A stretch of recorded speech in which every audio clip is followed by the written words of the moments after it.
Following data is available in respect of two company having same business risk. Capital employed 2 lakh, EBIT 30,000. Levered company डेप्ट है, equity है और केई दे रखी है, unlevered में भी दे रखी है. इन्वेस्टर 15% शेयर है अनलीवर्ड के. Calculate increase in annual earning of investor if he switches his holding from unlevered to levered company. Levered और unlevered. EBIT 30,000 minus interest. Levered में 1 लाख का लोन है, 10% इंटरेस्ट होता है 10,000. अनलीवर्ड में निल. डिविडेंड 20,000 और 30,000 divided by KE 20%, 12.5%. Market value of share 20,000 divide by 20%, 1 lakh.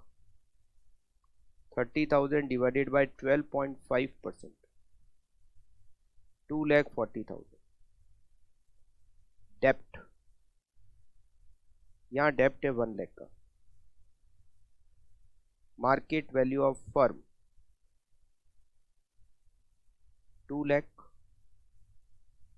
And 2,40,000. Unlevered over valued है और इन्वेस्टर के पास 15% शेयर अनलीवर्ड के हैं, मतलब ओवर वैल्यूड के.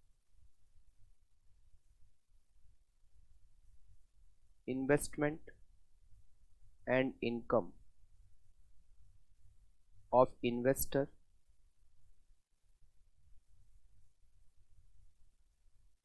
अनलीवर्ड कंपनी में. अभी उसका इन्वेस्टमेंट है, कितना इन्वेस्टमेंट है?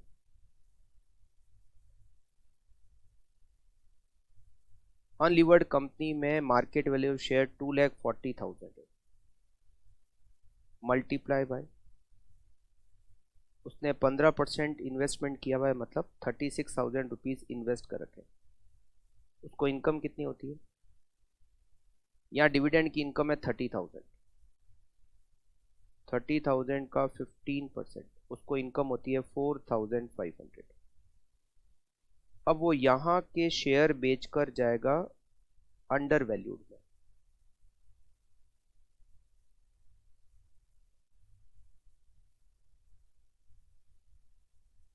लीवर्ड कंपनी यहाँ पर अंडर वैल्यूड है.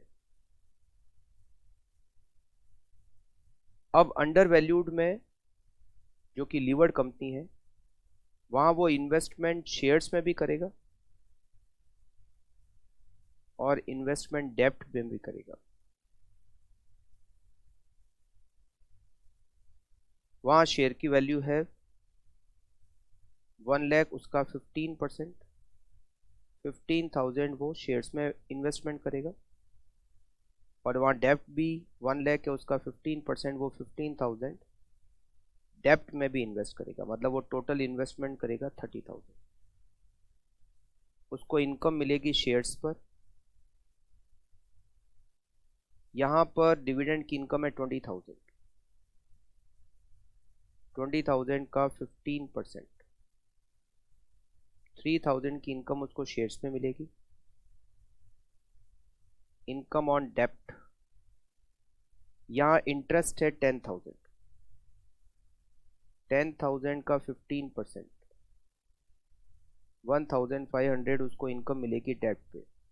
टोटल इनकम मिली 4,500. यहाँ टोटल इनकम थी 4,500, यहाँ भी टोटल इनकम 4,500.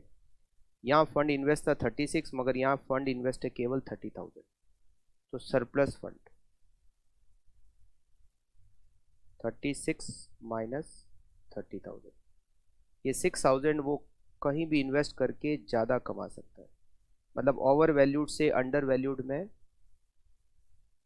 शिफ्ट होने से उसको बेनिफिट मिल रहा है.